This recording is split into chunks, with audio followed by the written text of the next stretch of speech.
안녕하세요. 이 바이블입니다. 오늘 함께 나눌 말씀은 로마서 12장 9절부터 16절까지의 말씀입니다. 함께 본문을 읽겠습니다. 사랑에는 거짓이 없어야 합니다. 악한 것을 미워하고 선한 것을 굳게 잡으십시오. 형제의 사랑으로 서로 다정하게 대하며 존경하기를 서로 먼저 하십시오. 열심을 내어서 부지런히 일하며 성령으로 뜨거워진 마음을 가지고 주님을 섬기십시오. 소망을 품고 즐거워하며 환난을 당할 때에 참으며 기도를 꾸준히 하십시오. 성도들이 쓸 것을 공급하고 손님 대접하기를 힘쓰십시오. 여러분을 박해하는 사람들을 축복하십시오. 축복을 하고 저주를 하지 마십시오. 기뻐하는 사람들과 함께 기뻐하고 우는 사람들과 함께 우십시오. 서로 한 마음이 되고 교만한 마음을 품지 말고 비천한 사람들과 함께 사귀고 스스로 지혜가 있는 채 하지 마십시오. 구원받은 삶은 변화된 삶입니다. 외적인 변화도 중요하지만 마음의 변화가 더욱 중요합니다. 예수를 진심으로 따르는 사람은 사랑도 또렷하게 합니다. 적당히 겉과 속이 다른 채 사랑하는 척만 하지 않습니다. 진실을 담아 한 사람을, 한 공동체를 사랑합니다. 성령님의 밝은 조명 아래 마음의 동기를 살피며 악을 멀리하고 선한 것이 있다면 그것을 힘써 붙잡습니다. 사람을 대하는 방식에도 변화가 일어납니다.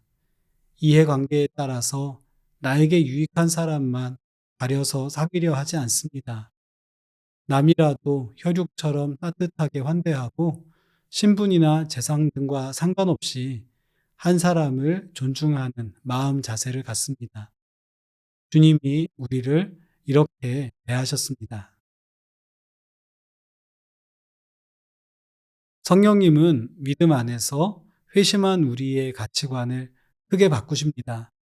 어떤 이들은 일 안 하고 안락하게 사는 삶이 품위 있고 고상한 삶이라고 생각했을 것입니다. 왕궁에 있는 왕족들이나 귀족들이 그렇게 살았기 때문입니다. 그러나 성경은 주어진 환경에서 최선을 다해 성실하게 일하는 것이 천한 것이 아니고 오히려 가치 있는 일이라고 말합니다. 현실의 삶이 고되고 때로 박해나 시련을 당하지만 믿음의 사람들은 주님의 약속을 소망하며 인내하고 하나님의 도움을 구하며 살아갑니다. 당시 그리스도인들의 삶은 그다지 넉넉하지는 않았습니다. 신실한 그리스도인은 먹을 것과 쓸 것을 아껴가며 나보다 더 어려운 사람 또는 공동체의 필요를 살피며 자신의 것을 내어주기를 힘썼습니다. 그들은 때로 다른 지역에서 찾아오는 교우들이나 가난한 이들을 위해 먹을 곳과 먹을 음식을 아낌없이 제공했습니다.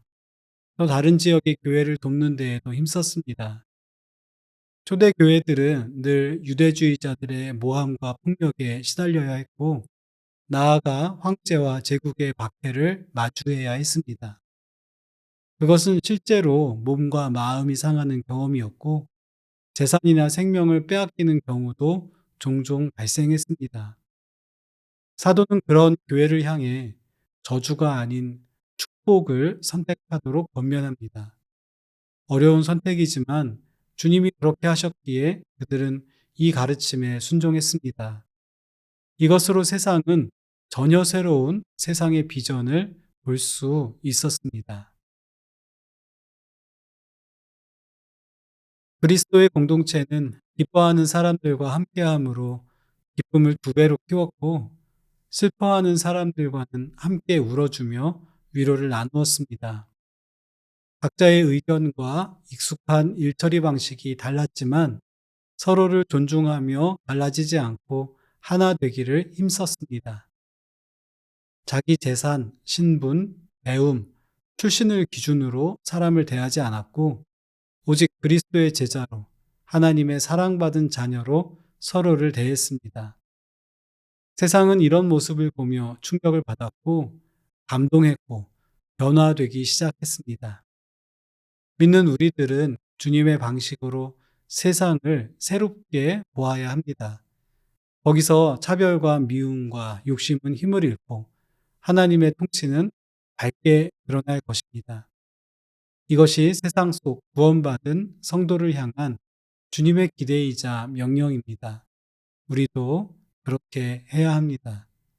우리도 그렇게 살 수 있습니다. 함께 기도합시다. 하나님, 사도가 성도들에게 가르친 삶의 방식들은 평범해 보이지만 비범한 것이라는 생각이 듭니다. 하나님이 우리를 바라보시고 대하시는 방식으로 서로를 세상을 대하는 우리가 되기 원합니다. 우리의 마음을 바꿔주세요. 세상과는 다른 가치관과 태도로 세상을 어루만지며 변화시킬 힘을 주세요. 예수님의 이름으로 기도합니다. 아멘.